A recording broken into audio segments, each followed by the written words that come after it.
दुर्गा सप्तशती का तृतीय अध्याय चंडमुंड वध की कथा को दर्शाता है। इसमें देवी काली का पारकाट्य होता है और वे असुर सेनापति चंड और मुंड का वध करती है। इस कारण से देवी को चामुंडा नाम से भी प्रसिद्धि प्राप्ति होती है। तृतीय अध्याय की कथा सुनिए। देवी के सौंदर्य से प्रभावित असुरों का मोह। महिषासुर के मारे जाने के बाद असुर राज शुभ और निशुभ ने देवताओं का राज्य अपने अधीन कर लिया। उन्होंने देवताओं के राज्य पर कब्जा कर लिया।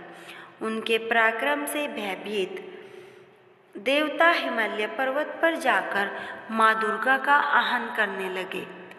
देवताओं की प्रार्थना से प्रसन्न होकर देवी ने एक अत्यंत मनोहर रूप धारण कर लिया और हिमालय के शिखर पर विराजमान हो गई।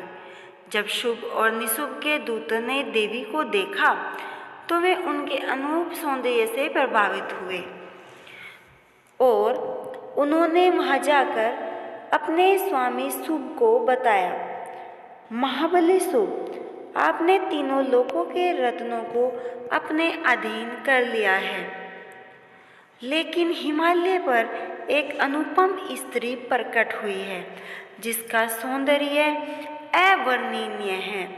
उनके सौंदर्य का कोई वर्णन नहीं कर सकते। आपकी पत्नी बनने के योग्य है। यह सुनकर शुभ ने अपने दूत सुग्रीव को देवी के पास यह संदेश देने के लिए भेजा कि हे देवी, मैंने स्वर्ग, पृथ्वी और पाताल के समस्त रत्नों को प्राप्त कर लिया है। आप भी मेरी पत्नियों में से एक बन जाएं। यदि आप मेरे और मेरे भाई निशुम्भ के साथ विवाह करती हैं तो आपको महान ऐश्वर्य प्राप्त होगा।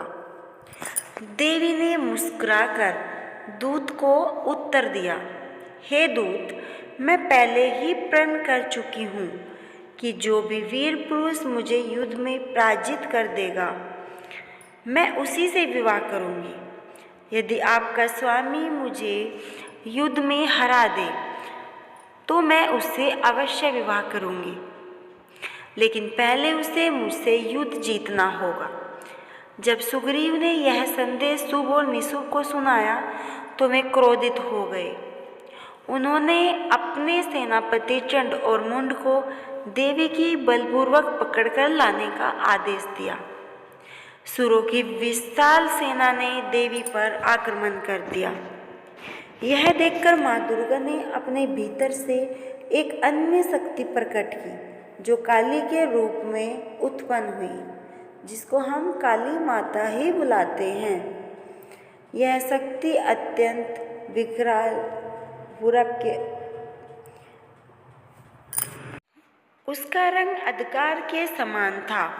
उसकी जिह्वा बाहर निकली हुई थी और वह भयावह रूप से गर्जना कर रही थी। देवी काली ने अपने विकराल रूप से असुरों का संहार करना प्रारंभ कर दिया। उन्होंने असंख्य असुरों को अपने हाथों और दांतों से पकड़ कर मार डाला। चंडमुंड और मुंड ने देवी पर आक्रमण किया तो काली ने क्रोध में आकर चंड को खड़ग मतलब की तलवार से मार दिया और मुंड को त्रिशूल से भेद दिया। इस प्रकार देवी ने चंड मुंड का वध कर दिया और उनका सिर माँ दुर्गा के चरणों में अर्पित कर दिया। माँ दुर्गा ने इस पर प्रसन्न होकर फिर देवी काली से कहा, हे देवी, तुमने चंड और मुंड का वध किया है, इसलिए आज से तुम चामुंडा के नाम से प्रसिद्ध हो जाओगी। तुम्हारे सभी भक्त तुम्हें चामुंडा देवी के नाम से बुलाएंगे। आज से तुम चामुंडा के नाम से ही प्रसिद्ध होगी। अगर आपको ऐसे ही धार्मिक वीडियो देखनी है तो हमारे धार्मिक चैनल पीहू चैनल को सब्सक्राइब करें, वीडियो को लाइक करें और कमेंट में जय माता दी लिखना ना भूलें। जय माता की।